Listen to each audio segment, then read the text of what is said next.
Hello, horror hounds. Welcome back to Sheepy Jeebies, the horror podcast by fans, for fans, and about fans. I am your host, Sam Carlson, and today I'm being joined by a puppet from another planet. I think he has an actual name, though. No, not anymore. I decided to change it. It's been edited out.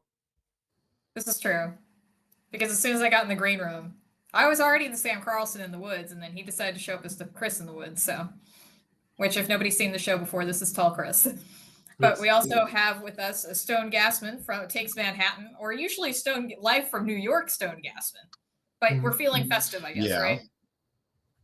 Yeah. Just Cool. to put a little twinge on it. Right on. So today we're going to be talking about The Watcher in the Woods, which technically I think the first release was 1980, but then they had to revise the cut since this thing has been all over the place. And that revised cut was what, 1981, I'm guessing, right? Mm-hmm. I think so. Yep, 1981. Yeah, I went. This movie has a history, needless to say. Which, when I read about the history initially, I think my jaw dropped. But have you guys ever heard of this movie before? In passing, but Yeah, I exactly. had no idea what it was. Yeah, typically when I hear about it, it's part of that trilogy of movies that supposedly ruined Disney. This, Black Hole, and Black Cauldron kind of stuff. Mm-hmm. And Or something Wicked This Way Wicked Comes, This kind of Way switched out. Comes. Yeah, switched Return to out those, Oz would go into that whole thing. Disney was basically experimenting with PG movies because people were laughing at them in the 70s for putting all these kids movies out, years after Walt died and everything. And only their theme parks were making money in the 1970s. So it's clear that, they needed to shake the apple cart a little bit. So they decided to go PG. So they released The Black Hole, which they say wasn't inspired by Star Wars, but yeah, there's a lot of Star Wars inspiration in The Black Hole, needless to say. But that was the first PG movie for Disney. And then the second one was The Watcher in the Woods, which had a 1-week run in Manhattan cinemas in 1980 after a very, very infamous sneak preview. And then 1 year later, basically Disney had panicked because the ending didn't have the reaction that they wanted. So they panicked and they reshot the entire ending with another director and put it back in theaters. Yeah, and for anybody that hasn't seen this movie, just as a quick summary, we've got this family that moves to the English countryside, and then, oh, there's a supernatural presence in these woods, and it's about, essentially unraveling this mystery. Although I do have to say, the eldest daughter, Chris and I were sitting there trying to figure it out because she has an American accent. Like, I mean, so does the mom. I mean, I figured it was stepmom kind of stuff. Like this musician got remarried to American. Yeah, that would have been my guess. Yeah, it's mostly an American family. It doesn't really get specific, but it sort of implies that the mother had actually remarried this British musician. Mm-hmm. Yeah, played by David McCallum, who, I love him in NCIS. I was so excited. I was like, oh, it's Ducky. He just passed away very recently. Yeah, David McCallum did. R.I.P.D. Mm-hmm. Yep. Wasn't he also in The Man from U.N.C.L.E.? Yes, he was. Yeah, I should have looked into more of his resume before I came on board here, but I know he's done a lot of films though, but this is the one that I know him mostly from. Oh yeah. Mm-hmm. So we've all moved out to the English countryside, and we've got all these weird things happening, and it's interesting because they're buying this house, which it's already fully furnished, but they're buying this house from this old woman named Mrs. Aylwood, played by Betty Davis, and she's phenomenal.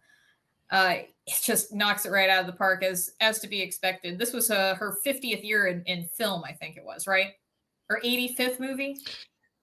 Yeah, see, the thing is, she made her American film debut in a movie in December of 1930.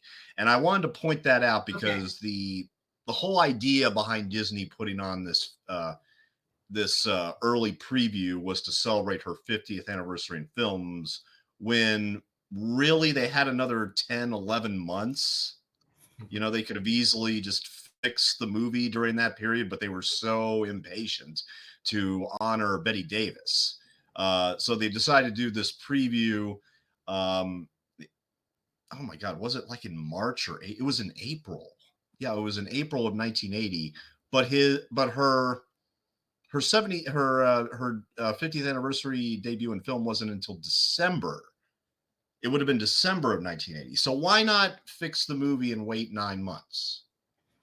Yeah, that's a good question, but I also have to wonder, why this, I guess it's after that disastrous screening Hmm. has completely changed up that ending. And I feel like, just spend the extra time putting in the effect sequence at the end and pretty much all of this could be avoided.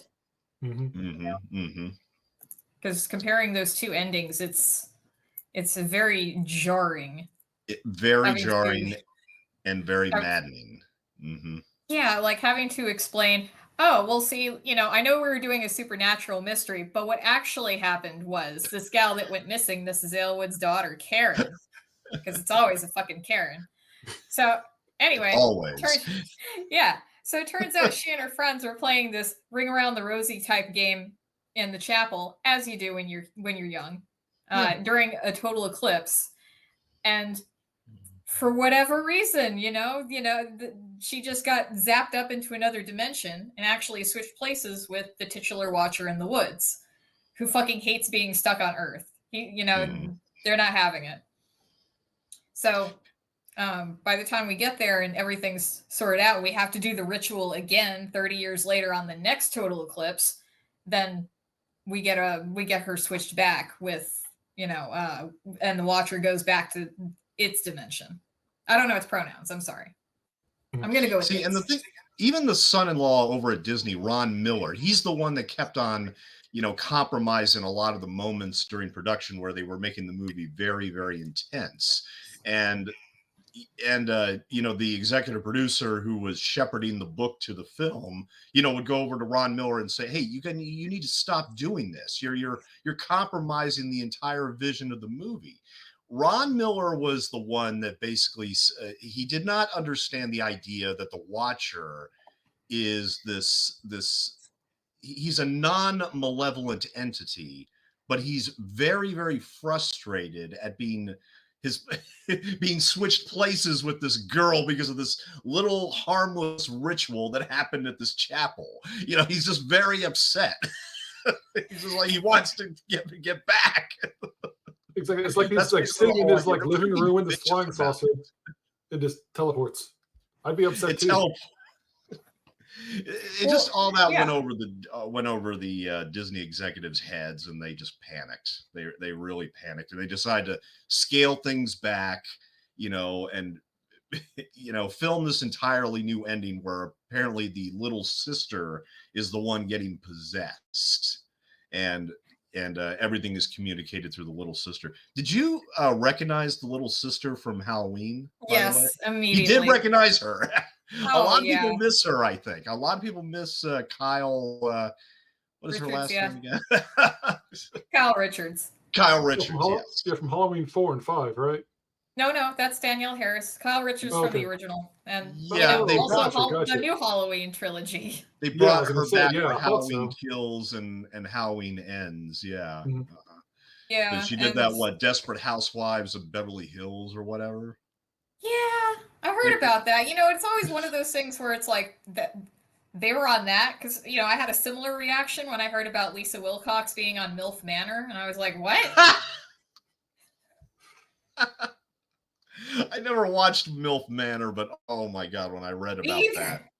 It makes two of us. I don't need to. I'm good. At the end when Kyle Richards is possessed by the Watcher, so we get the big exposition and the explanation. Just it reminded me a lot of Miko Hughes being possessed in Wes Craven's New Nightmare when he's like almost there. And I'm just like, man, you could just put a wig on Miko Hughes in that movie and you'd have little Kyle Richards. I actually met Miko Hughes. Shit, is it Miko? I've been saying it wrong my entire life. Yeah, Miko Hughes. Yeah. Fuck. Is it Miko or I don't know. but no, I actually met him in person. And you know what I love doing, because just to let everybody know, because I like going to horror conventions, but I always like to make the celebrities sign non-horror stuff. Like that, like I Yeah. would just bring out like this drama or this comedy that they completely forgot about, and they would, the last one that they would expect. I went up to Michael Hughes and I gave him this movie called Jack the Bear, which he made in Oh, yeah. 1993 with Danny DeVito. Oh, He's yeah. actually on the cover. I've heard He's about that actually movie. on the cover, and he's like, wow, nobody had ever brought up to this in a convention ever before. It's like, well, hey, you're on the cover. Could you sign the cover for me? He's like, yeah. Because I'm sure it's like two things. It's either New Nightmare or Santa Claus. There's only two for him. Wait, he was in that? Yeah, he was the kid. He's thought that done was a lot somebody of else. stuff. He's done a lot of stuff, believe it or Yeah. not. Oh yeah, he was in I remember him being in that Bruce Willis movie Mercury Rising, and Yep. Kindergarten Cop, obviously Pet Mhm. Cemetery. Oh yeah. Yeah, he was also in Kindergarten Cop. Yeah. Yeah. But So- Horror convention tips from Stone over here. we're good. In case, We're good. in case anybody wants to get in good with the celebs, bring them something non-horror related. They'll love you forever. Oh so- yeah. Yeah. So like with this ending, sorry, I have cat hair everywhere right now. It's getting stuck to my face. Okay, I need everybody to see. Look at this. What? It's my fault. I know. You're blaming the cat. She loves being on the show though. I was does. she just needs a brushing. Anyway, cat tangent aside. So, before I forget, I know Ron Miller wanted to make this like Disney's Exorcist. So I'm guessing, is that probably why we keep pushing the intensity? Because I did find this to be a very intense film for Disney, and it was. especially the opening that got cut. The one that was shown in the preview one. So with that one, we're seeing Kyle Richards' character Ellie having a tea party with a doll, and then the Watcher in the woods shows up. She screams, she runs off, and the Watcher just. You said it wasn't malevolent before. I beg to differ, because the Watcher just picks up the doll and throws it against a tree and sets it on fire with its little laser lightning eyes. And you get to huh? He was having a tantrum. I know. It's just, I know it sucks to be stuck there for 30 years because of something so minor as like kids playing in the chapel during an eclipse. It's kind of like the other day when Chris and I were going home, we were taking I-10, and this PT Cruiser stops dead in the middle of I-10, in the middle of like 75, 80 mile an hour traffic, just puts its hazards on and just hangs out there. I was like, what? Very similar to that. It's better than the Watcher like shooting like a live cat or something at the tea party than a doll. But yeah, no, the opening credits actually took place over this melting doll face. Yeah, this for is a Disney in child's 1980. That is demented. It absolutely absolutely is. Demented. I know. I'm like, yeah, the kids are really going to want to start out this way. I mean, like, what age? I know, what age range were we trying for? 10 to 13. I mean, yeah, they were going for a slightly older crowd for this one, but I mean, and of course they hired a director named John Hoff, who had directed The Legend of Hell House, based on the Richard Matheson book, which is one of the best of all 70s horror films in haunted houses and everything. But yeah, and John Hoff already had he had already had a career doing a number of British horror movies. And that's the thing. He doesn't treat this like a Disney movie. He treats this as if it's for adults from beginning to end. And it's only at the end when, of course, everything gets compromised and, his entire ending is scrapped for a new ending. But going back to the beginning that you mentioned before, what we were talking about, the doll being melted, that wasn't in the 1980 preview.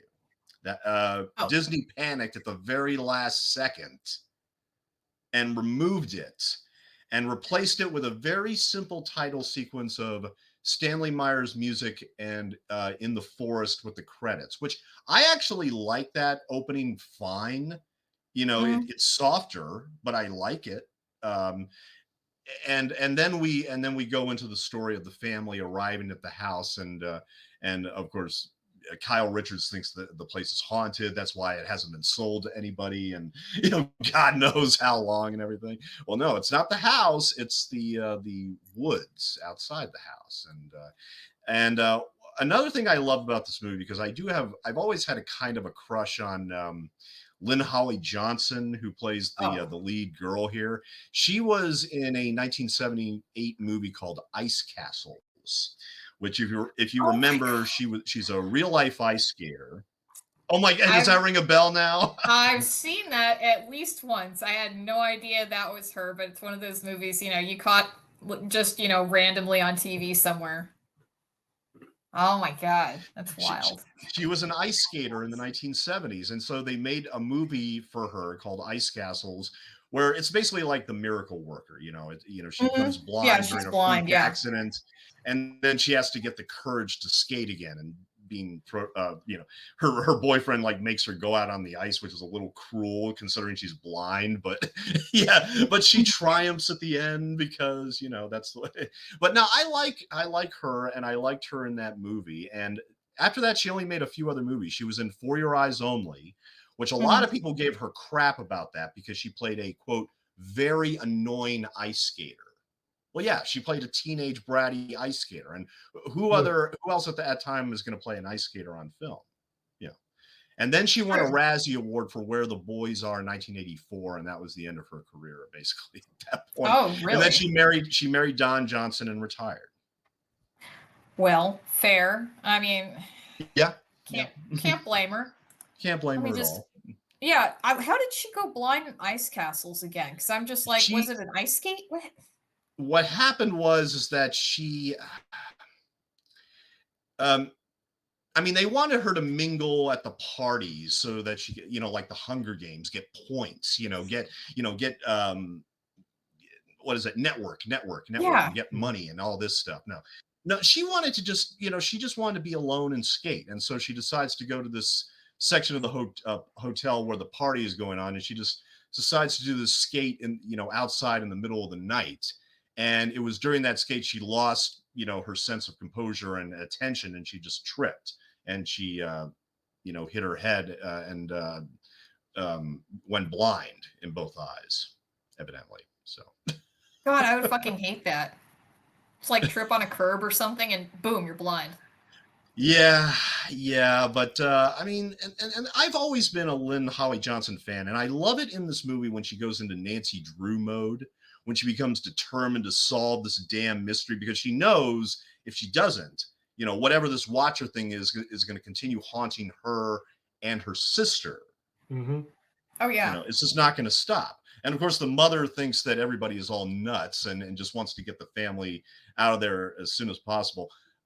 I'm sorry, I'm rambling, but one more thing I want to mention before I throw it back to you is Okay, fine. one of my absolute favorite things in this movie is when Carol Baker, the mother, she's decided, okay, this is enough is enough. I've had enough of these stories and all this other stuff. She puts them in the car, and they're gonna leave. Like in every horror film, in this kind of situation, people say, yeah, just jump in the car and leave.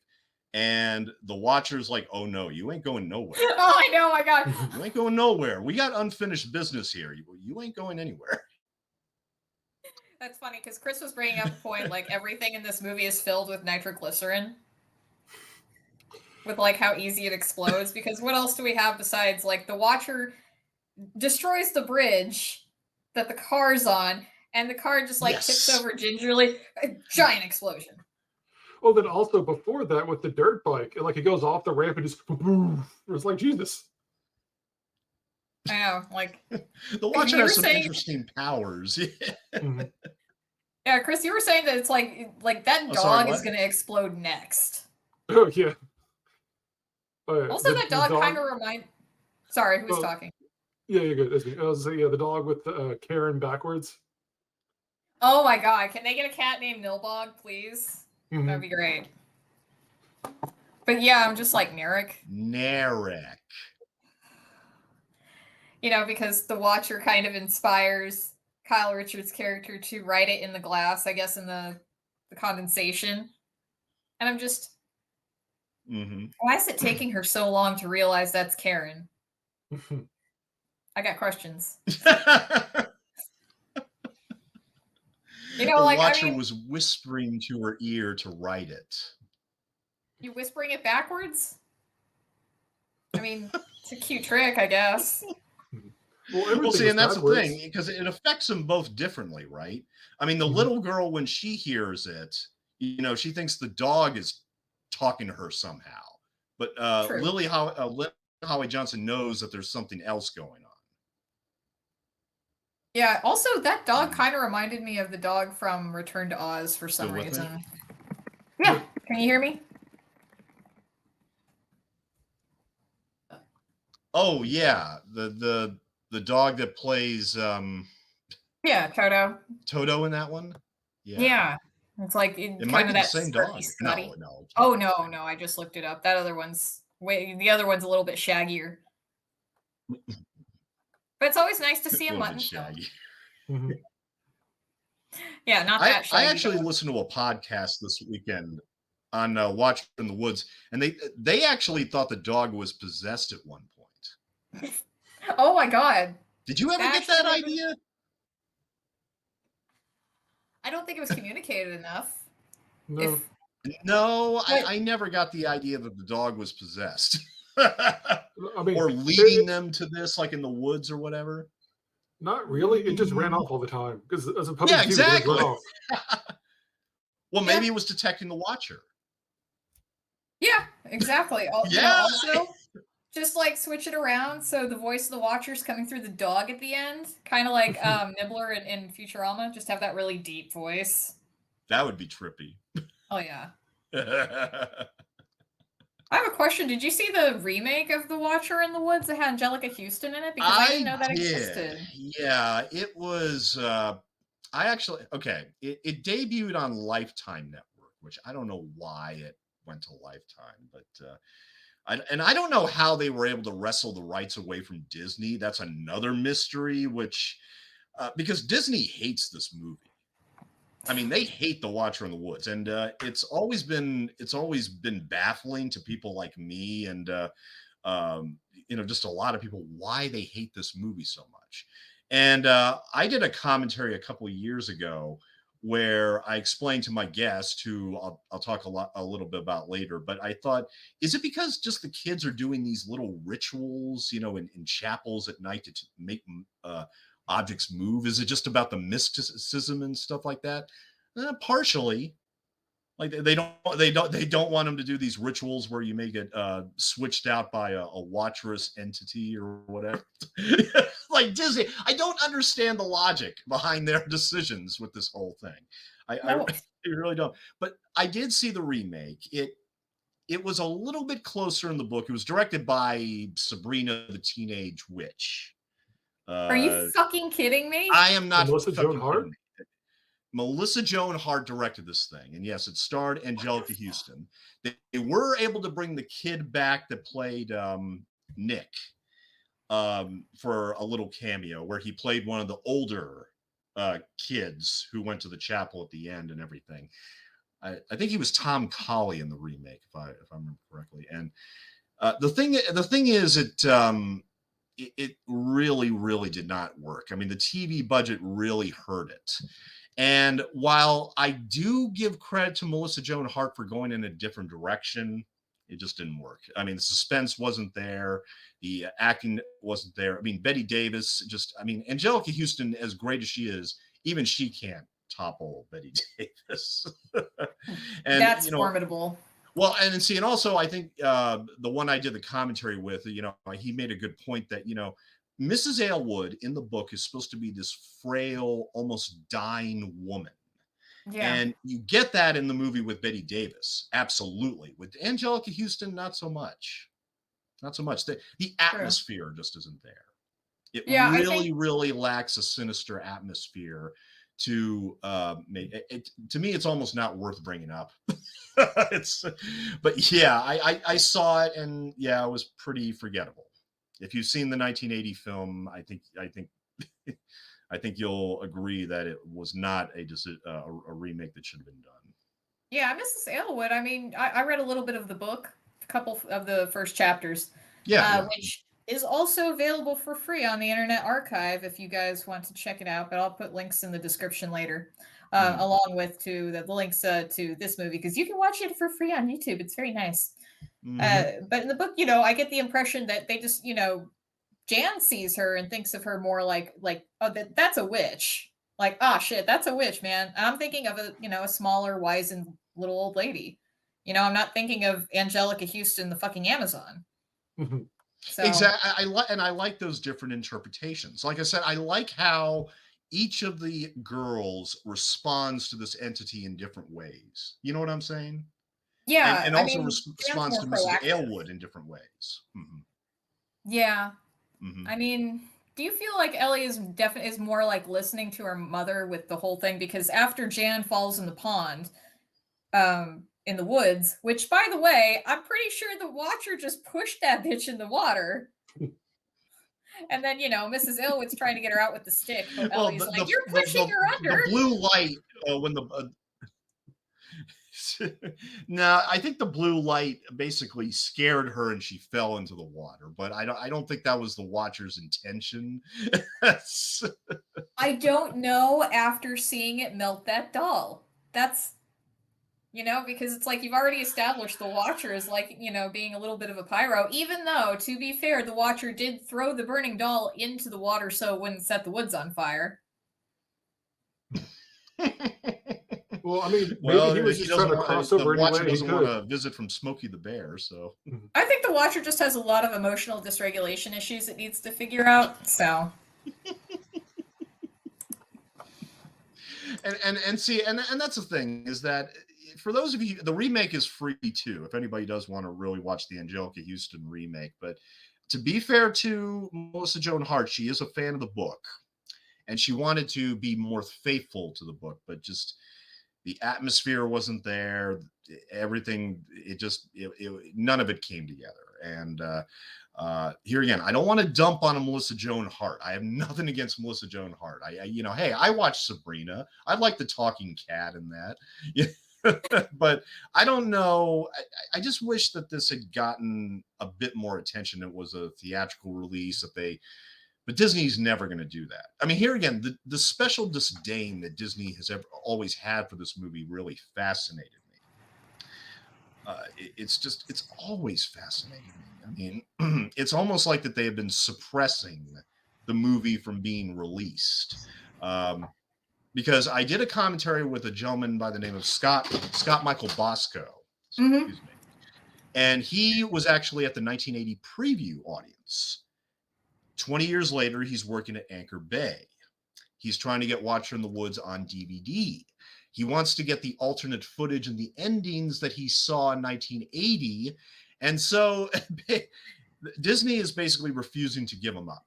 They're refusing to like dip into the vault. No, say, no. The agreement was you release the movie on your own through DVD. We're not giving you anything extra. Well, Scott Michael Bosco happened to know somebody who works in the vault at Disney and contacted him and say, hey, look, I need this stuff for my DVD release. Disney is not cooperating. Will you please go and get them for me? He did. Disney freaked the hell out. Mm-hmm. They freaked the hell out. They said, we want this stuff back in 24 hours. Like they were screaming at him 24 hours. You need to send all this stuff back to us. So he had only 24 hours to make the transfer from the tapes to the recording so he can put it on the DVD. So and they were cool with that. And we ended up getting 2 additional endings. He also went as far as contacting Roy Disney about this whole thing. And he said that after that happened, that more heads rolled at the studio than the French Revolution. It's like there is some kind of hatred for this movie. I can't explain it. What do you guys think it is? Why do you think Disney hates this movie so much? Ooh, Chris, you want to go first and field that question? Yeah, I'd like to get Chris's philosophy on this. I don't know. It's not too British. because it's bent down some broomsticks is huge for them. It's not too scary because Return to Oz is definitely scarier than this. I don't know. Maybe they're not fans of Ice Castle. They hate ice skaters. I They think hate ice Ice skaters. Castles came later. Yeah. Oh, it did? Maybe, Okay. possibly. Sounds about right. Maybe I should Oh, just I'll just stick to that. No. what's up? Oh, we were trying to figure out if Ice Castles was Ice Castles after this. It was right before it. Yeah, it was right Okay, there before you the go. Watch So, of the Woods. Okay, And they Chris did is remake yeah. Ice Castles too. They just won't leave these Lynn-Holly Johnson movies alone. So I feel like I've heard of the Ice Castles remake, but yeah, Chris was right because he was thinking, it's like Disney fucking hates ice skaters. But what other ice skating movies have there been from Disney, or if any? Well, you know what? It's the Disney on Ice thing. It's probably a sore spot for them. Ice Princess. Oh, really? Okay. Yeah, Ice Princess was Disney, but no. I think it's just more due to the fact that these kids are playing around in the supernatural. Yeah, I That's can what see I've that, and always thought, I also think it's just it's a darker movie in tone, and it does hit that spot, like the 10 to 13-year-old age range, which is, kind of you're moving past the really normal Disney stuff, which is geared towards smaller children, and you're kind of wanting something to bridge that gap. And we don't have as many of those movies or TV shows as we would like. We grew up with stuff like Are You Afraid of the Dark and whatnot. But I think for whatever reason, that's just kind of like a weird area where it doesn't always necessarily fit in the plans of studios. So, and it could, I think those things could easily be like financial losses, which I'm assuming this one wasn't it? I think it was. But also, I thought about it is, I think it's Oh a yeah, level it of was. Never mind. spooky. Yes, it is. But I think it's also the level of spooky they don't like bringing back. Because I remember watching Alice Through the Looking Glass, the kind of Alice in Wonderland sequel. There's a live action. They only aired barely on the Disney Channel. I And love that Jabberwocky. show.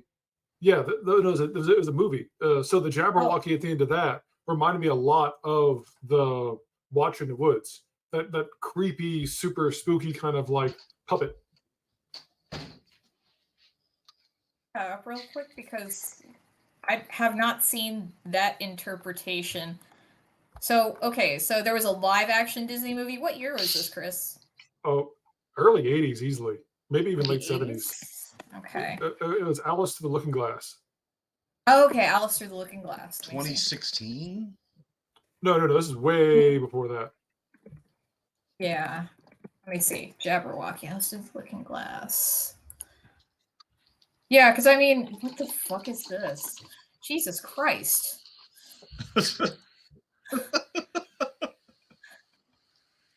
It looks like a pig worm with spikes and wings. What? Am I looking Oh, at you the found right it? thing? I think so. But okay, so yeah, you know what I was like? I was trying to think of what the Watcher, when we get to see it at the very end of the cut that we should have gotten, the whole cut. But it kind of reminds me. It definitely gives off, alien vibes, but it looks more like the half the half alien baby thing that Ripley has in Alien Resurrection that they take out of her. Wait, no, I'm thinking of the Queen. I'm sorry.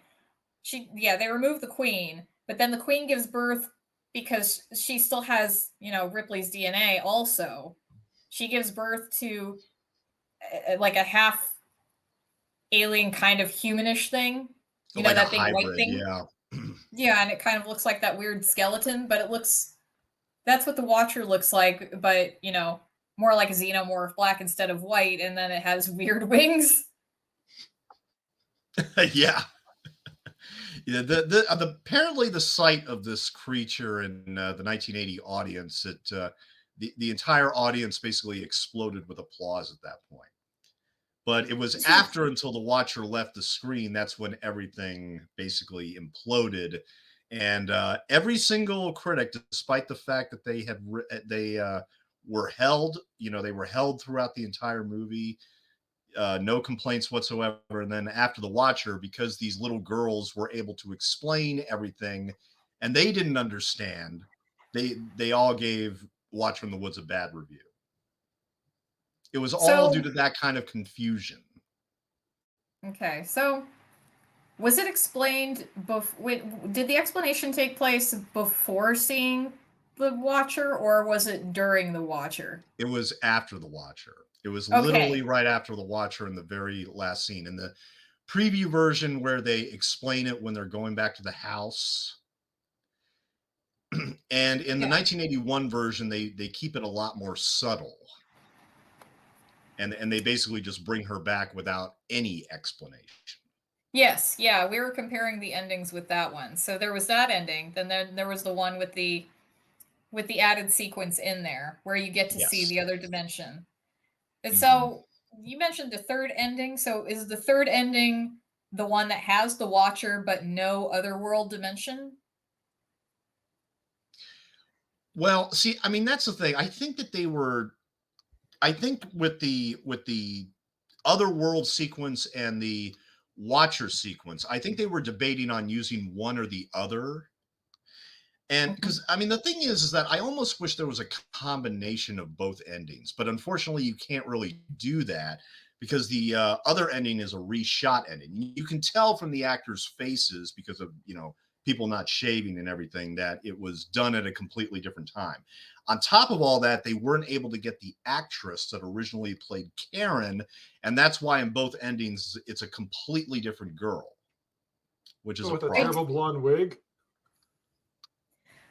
We got to talk about that wig because it's like you've spent the entire movie looking at lynn-holly Johnson. I don't like the wig. I don't like the wig. Yeah, I mean, but you're looking at lynn-holly Johnston or Johnson? Excuse me. Johnson. Mm-hmm. Okay. So you're spending the whole movie looking at her, and she has this beautiful, like, natural blonde hair, right? Which looks normal. And then at the end, Karen comes back, and it's this, like, this wig is so startlingly synthetic. Yes. Yeah, that's a problem. That's a problem. I mean, like I said, the entire ending was compromised. The entire and getting an ideal ending out of that would have been, I think, almost fruitless and impossible. To be perfectly honest, I think they should have just put the other world sequence back in and just went with it. I mean, if you're not gonna spend any more time or money to fix everything, I mean, you got 10 months to do so. Yeah. Then why bother? Instead, they just waited a year, reshot everything, and just put it out in theaters again, which it's ridiculous. It really is. But yeah, that's very true. What was your reaction to seeing The Watcher for the first time, Stone? My reaction to seeing it for the first time, because I saw it on television. I had recorded it off the television when I was growing up, and it was one of those Disney movies that I always knew from like promos. Like, you remember those giant box tapes for the Disney tapes? Mm-hmm. It would be this giant clamshell and have Walt Disney Presents on it. Those old tapes. At the end of every movie on those tapes, they would have a promo reel. Of course, where they would say, other Disney movies that are available on VHS. They had in there scenes from The Watcher in the Woods that wasn't even in the film proper. When Carol Baker is running at the chapel at the end and wondering where her daughter is and asking what did you see? That's not in the theatrical version. So I always wondered, wait a minute. So I saw the movie. This wasn't in there. So even from a young age, I was always wondering, well, wait a minute. I didn't see. I managed to get the film on DVD. This was the Anchor Bay release. Okay. This is the original Anchor Bay release of The Watcher in the Woods, which Scott Michael Bosco worked on as a special consultant. And as far as I'm concerned, this is the superior version because, it's done in THX, DTS sound and everything. Disney, when they put Watch from the Woods out, they didn't even give it that kind of compliment, you know. And they did have the bonus features that you see right there, the 2 alternate endings and the TV spot. But what they didn't have was the audio commentary and the 20-page booklet with interviews, which Scott Michael Bosco did. But wouldn't you know, 4 or 5 years ago, they put out a Blu-ray. As and they for should. the first time, they actually included that opening with the melting doll face, and they put it with the alternate endings in the movie. Oh, it's beautiful. So a little too late, I guess. And of course, there's been on YouTube, there's been fans that have been mashing up all the footage together, and I think that's what you guys saw, which was a total of 90 minutes. The original cut of Watcher in 1980 was supposed to be about 100 minutes. Right. And then it just got wheedled down and down and down more. So I think they took out 10 minutes initially. And then by the time the 1981 release came around, they took out another 10 minutes. So. Jeez. It was all dirt bike racing scenes. Yeah. Oh, I know, right? Yeah. So, yes. But when you saw the creature, I mean, Chris put it best. It was what? You phrased it as a Jim Henson what? Oh, it's a Jim Henson bad acid trip. Oh, okay. Yeah. And I was just like, yeah. Yeah, so like the first time you saw that creature as a kid, what's going through your mind? When I first saw it? Yeah. You were like what, 6 or 7? Well, I didn't see it until the DVD came out. Oh, okay. Yeah. I didn't see that Watcher. I didn't see the Watcher until this came out. Yeah. Mm-hmm. Okay, so what was your reaction? I thought it was just you're an very, adult. very weird. I found it really weird. I think it would have scared me as a kid, but I didn't. Oh, yeah. I wasn't exactly traumatized by it. And see, because you're watching the ending out of context, because you're not watching it with the film proper, because the original idea was to actually put it back into the film, but Disney was like, no, you are not going to put that original ending back into the film. You are not going to put that original beginning back into the film. It was absolutely insane what Scott Michael Bosco went through just to put out this DVD, which is now, a collector's item and everything. And I don't know. Disney, they never put Watcher in the Woods on Disney Plus. So it's just weird that they came out with this Blu-ray only a few years ago, and they actually went ahead and put that beginning on there. Either somebody had a change of heart,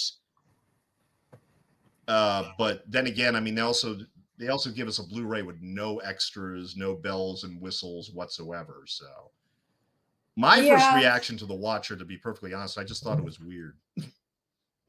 Yeah, it kind of, reminds me a little bit of Return to Oz. I mean, because there was the 35th anniversary Blu-ray, which we ended up picking up. But before that, there was just a very basic Blu-ray for Return to Oz. And I don't remember it really having any sort of special features on it. So let's see, look that up real quick. The basic DVD had an interview with Fairuza Balk, which was only like 10 minutes. And it also had an intro, but they didn't carry those over for the Blu-ray. Okay, that's what I'm thinking of. They didn't carry those over for the Blu-ray, which... Didn't the VHS of Return to Oz have that interview on there too? I'm surprised. Yeah, which is why I'm surprised they actually added them for the Blu-ray here.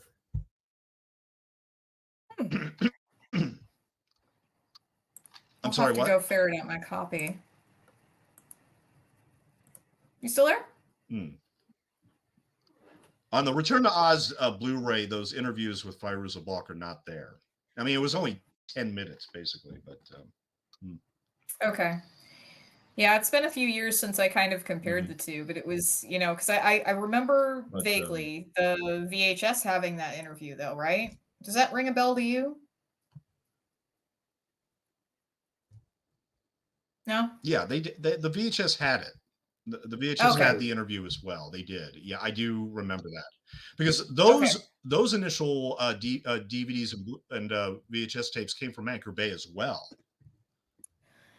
It was Anchor Bay that Interesting. commissioned that extra. Yeah.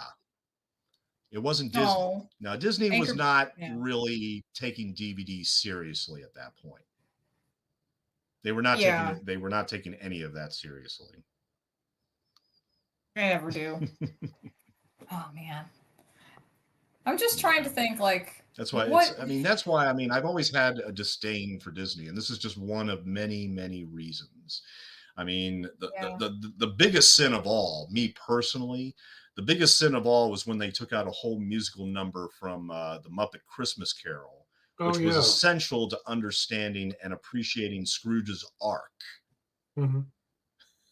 Oh no, I don't know which one that was. But Yeah, Michael they added Eisner that took it Disney out Plus. because it was too sad. It was too sad. He didn't want the kids to cry. Well, what was all the okay, I don't remember that. And we have the Muppet Christmas A Carol on Christmas Carol is DVD. a ghost story. It's a dark story. Yeah, but I mean like I don't Can't remember like what is the choose song that. about? Because I can't It's a remember When what's love is missing because gone. yep. oh When love is gone, the old Scrooge was singing it because of the fact that he lost Belle, yeah. or Belle started the song, and then old Scrooge, played by Michael Caine, came in and finished the song with her. Yep. Yeah, Chris. it's a very, very moving moment. Yeah. Chris, you have a better memory than I do for Muppets, but when we watched the DVD for Christmas last year, did it have it on there? Do you remember when Love Is Gone being on the DVD? It's not. It's an extra. It's also an extra of the Disney Plus showing of it, but it's not in the movie itself. Oh wow. It's so weird. I feel like I'm missing gaps in my memory They now won't hearing this. bother to. Do what? I'm sorry, you cut out. I think I read something that they are going to put it out for future physical releases. They are going to actually fix it and put it back in the movie proper. But see, and that was on the VHS. They actually had that musical number in the VHS version, and that's the version I saw growing up. It's like you just ruined all these kids' memories by taking out this one song. You just have no idea what you're doing. You know, that's why a lot of these executives, they have business degrees. They don't know anything about movies. They don't know a damn thing. I don't know anything about children's and they won't memories. respect the filmmakers. Yeah. But I mean, Disney is, they're biting the big one right now. They are going down in flames, and I'm all for it. I mean, do I have? People are finally had enough of all their crap. I mean, all they do is remake. All they do is remake things, so they don't lose their IP. And we keep getting these really bad live action remakes. So maybe we could take a break. What are we having? Snow White and the Tall Elves now, or whatever? Hey! Nothing wrong with the Tall Elves. No discrimination here. Yeah, no discrimination. No whatsoever. Like it's like in The Last Jedi, where they actually had in the background, if you looked really hard, there's two women kissing, but I never noticed that. Like, I did not notice that. It's okay if they're kissing in the background, but we can't do it to a main character. Hey, I gotta ask you something. This is like not Disney related at all, but I was thinking about Exorcist Believer the other day, unfortunately. Oh God. Okay, no, I know, because you made the smart decision and you pieced out at like 50 minutes in, right? You just was like, I'm out of here, fuck this movie. So, okay. So you got the gist at the end, right? Where basically all these different religions come together to exorcise Pazuzu, right? And so we don't even get a real Catholic priest in there, and till the very last second. But even he's ineffectual. But it's okay because they managed to exorcise Pazuzu anyway. So it's sort of like that. Kind of reminded me is like Last Jedi, how that message was kind of like, well, anybody can be a Jedi, and now anybody can be an exorcist. So it's like Exorcist Believer is the last Jedi of the Exorcist franchise. Does that make sense to you? And remember, remember, she wasn't present during the exorcism because she's not an exorcist. It wasn't because of the patriarchy. I know. I hated that so much. She just becomes a life coach later on, and they think that's good enough to make an exorcist. It's like both priests died doing the exorcism. I know. Be a little fucking grateful, Jesus. That's how much it took to get this to fix this young girl. Am I going to have to deal with Chris McNeil and Reagan in the next movie? Because I don't think I can do that. I don't want to see this. I don't want to see them rebuild the relationship. Look, Blumhouse and Universal spent $400 million for the rights to this thing. They're going to make 2 other movies, whether we like it or not. I know. And I just like, why? Why? We could have had a super. Soon they're going to do Halloween 3 all over again. Sorry. I mean, but with like what? With The Exorcist? Or just Halloween 3 in general?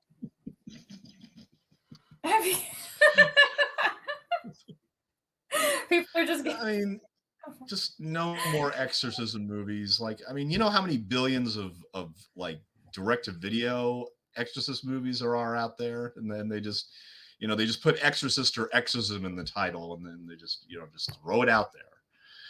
Yeah, so when are you changing your name to The Exorcism of Stone Gasman?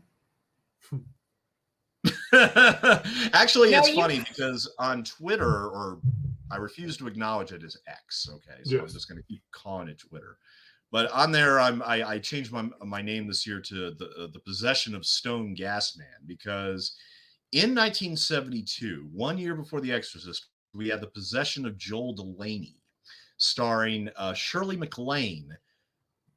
Shirley MacLaine, because of Possession of Joel Delaney, wasn't able to do The Exorcist, despite the fact that William P. Blatty was neighbors with Shirley MacLaine and wrote the book and Chris McNeil based on Shirley MacLaine and her daughter. Oh. That's cool. That's why Shirley did not do The Exorcist. And so they brought in Ellen Burstyn after, I think, Audrey Hepburn passed on that. Jane Fonda complained about something. I forget what it was. Jane Fonda it's Jane Fonda. Just, invent something. I can't see Jane Fonda in The Exorcist anyway. I just can't. I love her in other films. I can't see her in that. But Audrey Hepburn would have been a really interesting choice. She wanted to do it, but she wanted to shoot it in Rome. That was the problem. Okay. Yeah. That was the problem. They said, no, this is Georgetown. We got to stay in Georgetown. Yeah. But I mean, Audrey was living in Rome at the time, and it's like, hey, no, I'll do it. Just come to Rome. Should have made The Exorcist 2 with Audrey Hepburn. Maybe that would have worked. Yeah, I mean, would have been interesting. Yeah. Put her in the doctor role, and see all those hexagons being wheeled behind her and everything. Yeah. And then see like Pazuzu Reagan like reaching into her chest. That was a wild scene. Ooh, it was like the best part of Exorcist too. Oh yeah. But, I will not go back and finish Believer.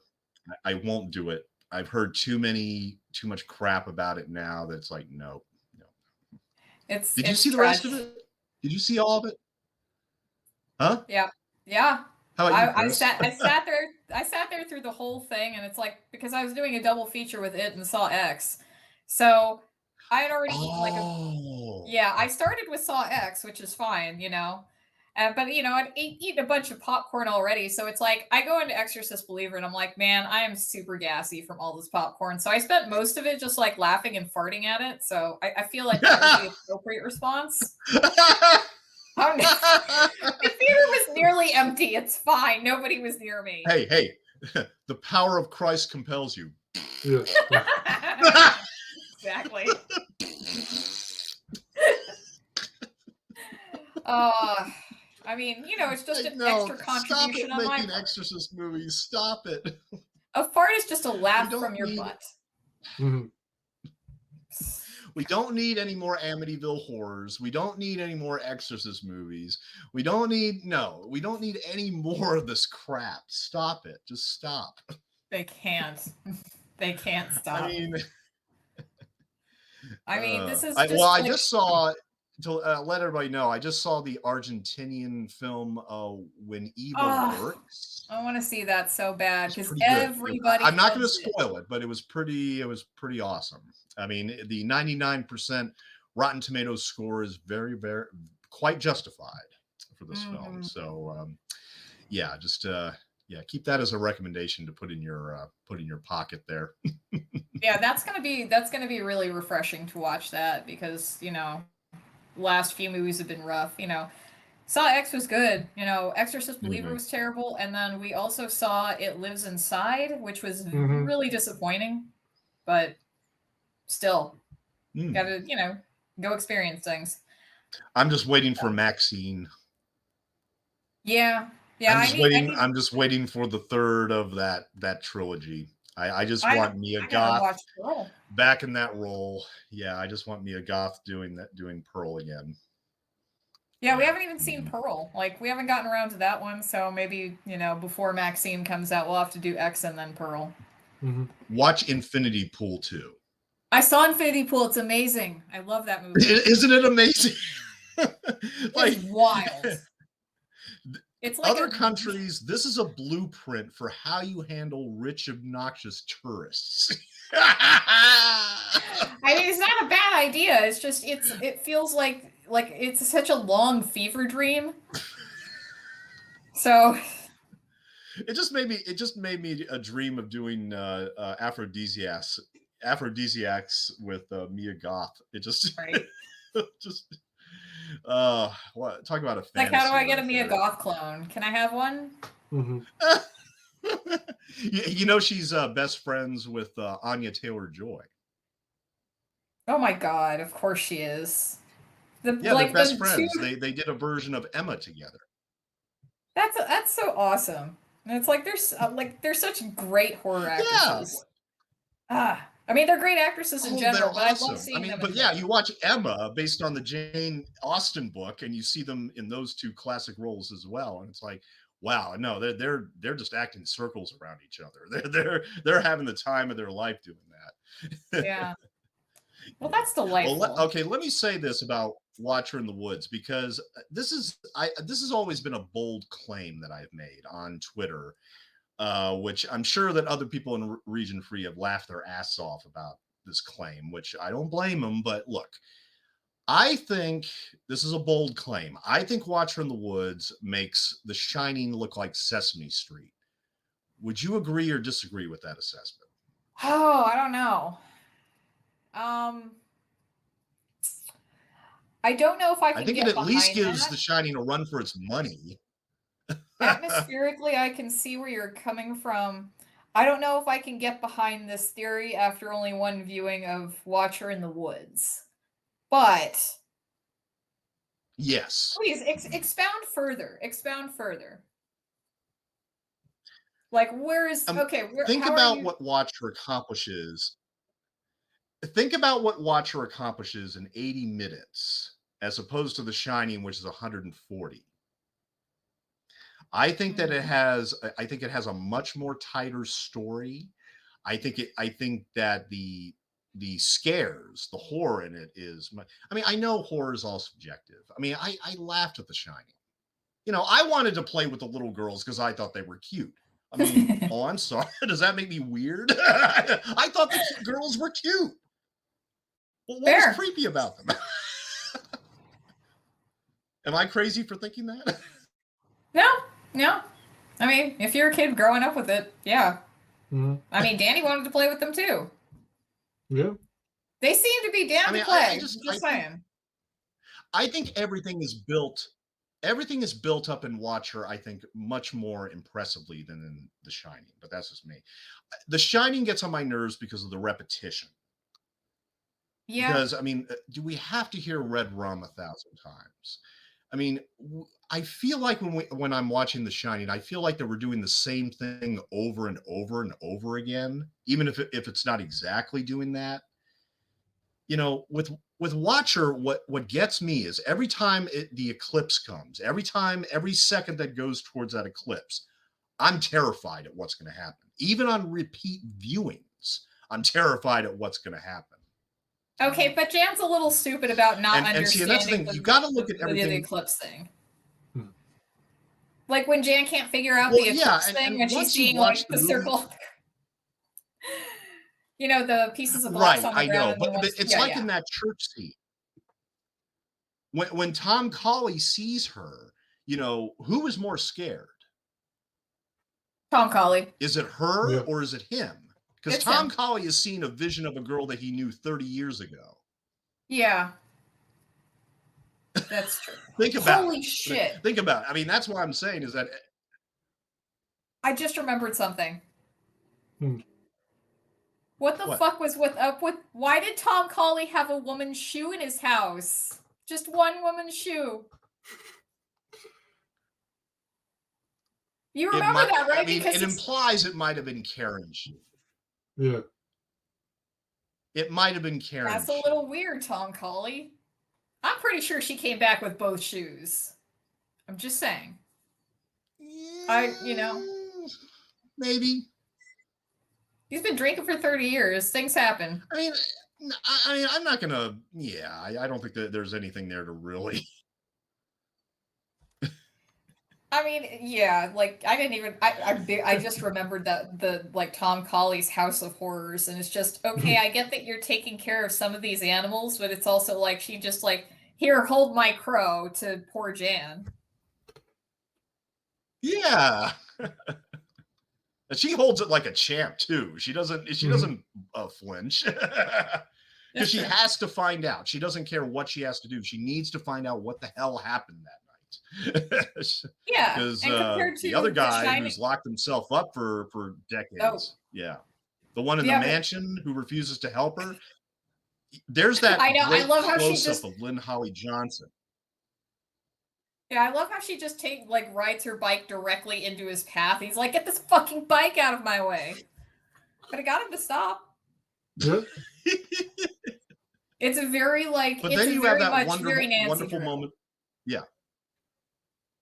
Very Nancy Drew. And you have that wonderful moment right after when she calls him out. I was like, wait a minute, this was all your idea, right? You're the one that initiated all this. Yeah. Yep. When are you gonna live up to it? You're gonna stay in that mansion for the rest of your life, just moping that you didn't that you were responsible for Karen disappearing? You know, what are you gonna do? You have to go. Yeah, it's like now come with me and we'll do this weird ritual again. Mm-hmm. Yeah. Well, that's what's scary is that she's willing to sacrifice herself to get Karen back, wherever the hell she is. That's the scary part. And in the preview version, Betty Davis actually uses the word witchcraft. They got rid of that word in the theatrical version. Yeah. So we know where Disney was freaking out with this movie. Mm-hmm. They were just flipping the hell out. Okay, so besides the tight story, which I do agree with, it does have a very tight story. It's just, for me, I have unpopular opinions about The Shining because is it a great movie? Sure. Does it also make me just want, it also just makes me want to go watch 2001: A Space Odyssey, which is the superior horror film, which I would still maintain 2001 is.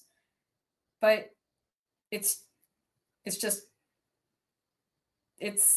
I think sometimes that Kubrick's method of filmmaking is a little overrated for, or maybe just not for me all the time, depending on the story, because reading the book was a much more enjoyable experience for me than watching the movie, because it's a story about addiction and being haunted by that addiction. And they really do a really good job of carrying that over with Dr. Sleep, which was director's cut's a very good adaptation and really hard to pull off, but very competently made, but I don't know. I just rather watch 2001 personally. But besides the tightness of the story, what else do you think Watcher has over The Shining?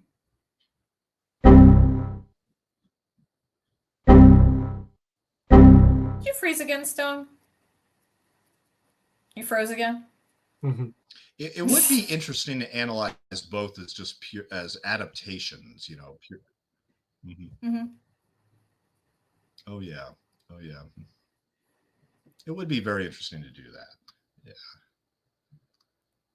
As adaptations of what? I'm sorry, you cut out for a second. All right, we keep freezing here. Yeah, this is ridiculous. Why do we keep freezing? I don't know. I think there's a lag. I mean, you're freezing and then you come back like a second later. It's hilarious. But we're already over an hour, so I mean, I think this is just I think this is StreamYard's way of telling us to wrap it up. Like, let's make it snappy, kids. But yeah, I mean, obviously, we're both going to recommend this movie. The Watcher is telling us to get it over with. Stop talking about my movie. Oh, this is going to be real fun to edit push later. you into a creek and have Betty Davis put a stick on you. All right, what do you do? What do you got coming up that you want to promote? Oh, yes. Starting this week, probably later this week, I will be doing audio commentaries on my channel for all films directed by Adrian Lyne. I just did a project for Mitzi Gaynor a few weeks ago, and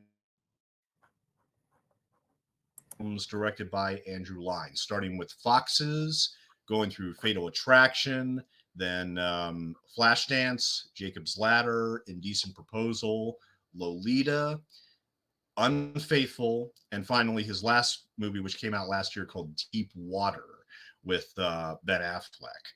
So I will be doing all those commentaries in the next 2 to 3 weeks.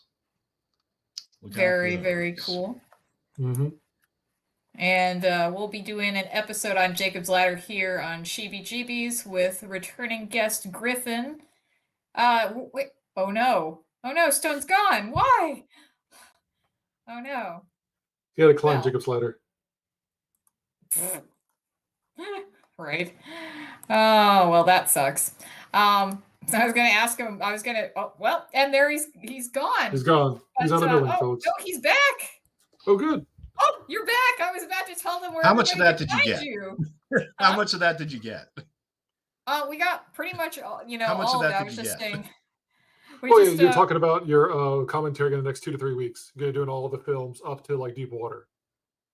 You listed all the films. You're good. All the films directed by Andrew Lyne, from Foxes and Flashdance to Unfaithful. Yep. Cool. And where can the kids find you online? And by kids, I mean people over the age of 18. Stone Gasman on X. Stone Gasman on X and YouTube. Cool. Well, I'm going to go ahead and wrap this up before everything freezes again, because it's just one of those things that happens.